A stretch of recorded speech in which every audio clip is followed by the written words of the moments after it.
welcome to the deep dive. You know, sometimes you look back and certain years really stand out, but often it's those years that maybe seem a bit ordinary at first glance. Those are the ones hiding, well, a real treasure trove of transformation. Today, we're diving deep into 1955, a year our sources point to as surprisingly crucial, really shaping modern America. Our mission here is to unpack these diverse sources you've shared with us. We want to reveal the economic shifts, the cultural explosions, social awakenings, and even some surprising innovations that defined America back then. So today, we're taking you on a journey back. Let's explore this fascinating tapestry of a single year that, well, truly shaped where we are now. Exactly. And the sources really emphasize that 1955 wasn't just, a year things changed. It was more like a crucible. Yeah. It laid down some foundational groundwork for the decades that followed, subtly reorienting the whole nation's path. It's a really compelling look at, transformation and resilience.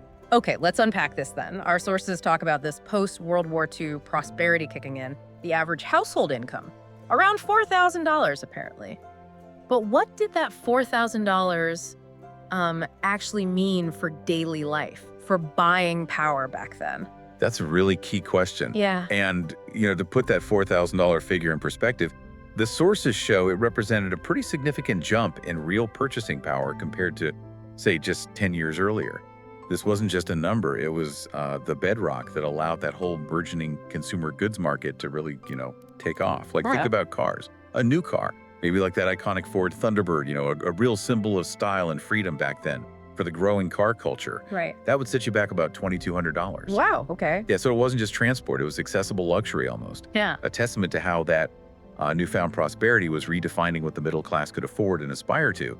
It really fueled a consumption-driven culture. So rough math, that's like half an average annual income for a brand new car. Mm-hmm. That really puts things in perspective. What about housing? The sources mention this ongoing trend, this move to the suburbs. What did a house cost, and what does that tell us? Well, a new home averaged around $22,500. Okay. And if you combine that figure with the average income, it shows how attainable that dream of home ownership and suburban life was becoming for a lot of families. The sources really emphasized this wasn't just about wanting more space, it was also this craving for community, maybe a retreat from the city center. It effectively sort of subsidized this new American identity centered around the private home and, the personal car. Makes sense. And for renters? For those renting, the average monthly payment was about $110. And interestingly, the average grocery bill for a family of four was around $50 per week. $50? Yeah, which highlights the, relative affordability of basic food staples back then. Yeah. That freed up more disposable income for those new cars and houses we talked about. Right. Okay, so as we shift from the economic picture, the sources really point towards a massive cultural shift happening too. What was going on in music and TV that really grabbed the nation in '55? Why do the sources call it a cultural explosion? Well, it was more than just entertainment, you see. The sources suggest these cultural highlights were profound indicators of a society really in flux. You look at the music charts. Rock Around the Clock by Bill Haley and his Comets. It wasn't just the #1 song. No. One source calls it, quote, the undeniable declaration of rock and roll's arrival. It was this huge departure from traditional music forms, signaling a new, energetic youth culture, a broader societal loosening of norms, really. Rock and roll arriving. Exactly. And at the same time, television was just rapidly becoming the main source of entertainment. Yeah. You had the $64,000 Question as the #1 show, pulling in huge audiences with its, thrilling competition. And that wasn't just a quiz show. It sort of democratized the whole idea of fame and fortune, hinting at these blurring lines between entertainment and aspiration that would become so common later. It profoundly shaped how Americans consumed information and entertainment on a mass scale. That's fascinating, how entertainment itself became a kind of mirror, or maybe even a driver of deeper societal desires. So as we see this economic boom and this cultural explosion happening, it makes you wonder, how did these shifts affect the foundations of American society? Our sources suggest 1955 was a real crucible for profound social change as well.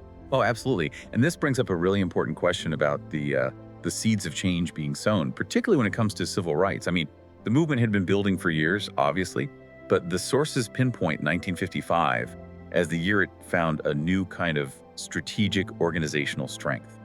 You see activists mobilizing much more effectively to challenge racial segregation. You see the formation of groups like the Southern Christian Leadership Conference, the SCLC, Right. as a direct strategic response to, systemic injustice. Hmm. And the conclusion of the Montgomery Bus Boycott specifically was such a pivotal moment. It showed the power of collective action and laid crucial groundwork for future civil rights victories. And beyond civil rights, were there other major national developments in 55 that the sources highlight? Anything else grabbing headlines? Yes, indeed.